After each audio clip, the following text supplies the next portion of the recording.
The night was pitch black, and the only sounds that filled the air were the distant rustling of leaves and the crackling of the campfire. My friends and I had ventured deep into the heart of the forest for a weekend camping trip, seeking an escape from the noise and chaos of the city.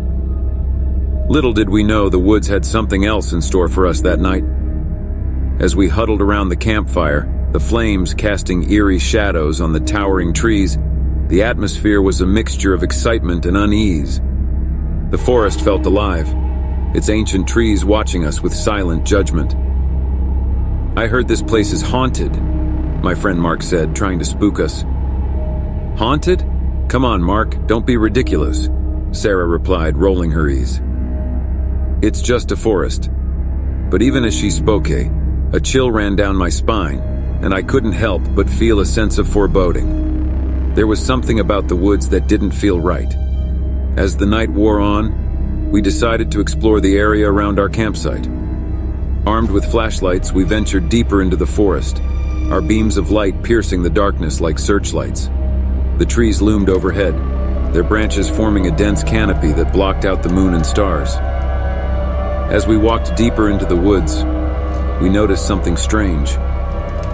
Faint, unintelligible whispers seemed to emanate from the darkness around us.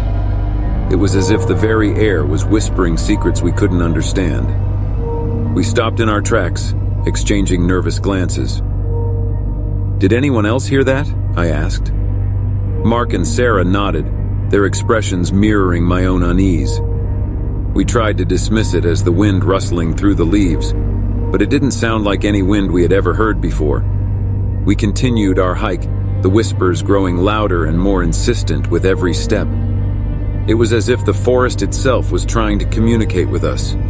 Fear gnawed at the edges of our minds, but curiosity pushed us forward. After what felt like hours, we stumbled upon a clearing in the woods. In the center of the clearing stood a circle of ancient, gnarled trees, their branches forming a natural archway. It looked like something out of a fairy tale, but there was nothing enchanting about it. As we approached the circle of trees, the whispers grew deafening. It was as if 100 voices were speaking to us all at once, their words a jumbled, incomprehensible mess. We couldn't make out what they were saying, but their urgency was unmistakable. I felt a cold sweat on my brow as I stepped through the archway formed by the trees. The moment I did, the whispers ceased abruptly, and an eerie silence enveloped the clearing. I turned to Mark and Sarah, who were frozen in place, their faces pale. "Guys, we should go back," I said, my voice quivering. But before we could react, the ground beneath us began to tremble.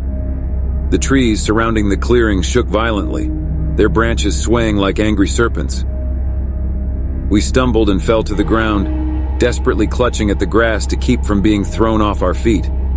And then, as suddenly as it had begun, the shaking stopped. We slowly got to our feet, our hearts pounding. The forest had fallen silent once more, the whispers replaced by an eerie calm. "What the hell just happened?" Mark asked, his voice trembling. "I don't know, but I don't think we should stay here," Sarah replied. We quickly retraced our steps, leaving the clearing behind. The whispers had returned, but they seemed less urgent now, almost mournful. It was as if the forest was bidding us farewell. Back at our campsite, we packed up our gear in a hurry. The feeling of being watched had intensified, and I couldn't shake the sensation that something was lurking in the darkness, just beyond our campfire's light. As we made our way back to the car, the whispers faded into the distance, and the forest seemed to release its grip on us. We drove away, leaving the ancient woods behind. None of us spoke a word during the journey home, each lost in our own thoughts. To this day, we can't explain what happened that night in the Whispering Woods. We don't know if it was some supernatural force or a trick of the mind, but one thing is certain: we'll never forget the whispers, and we'll never venture into those woods again.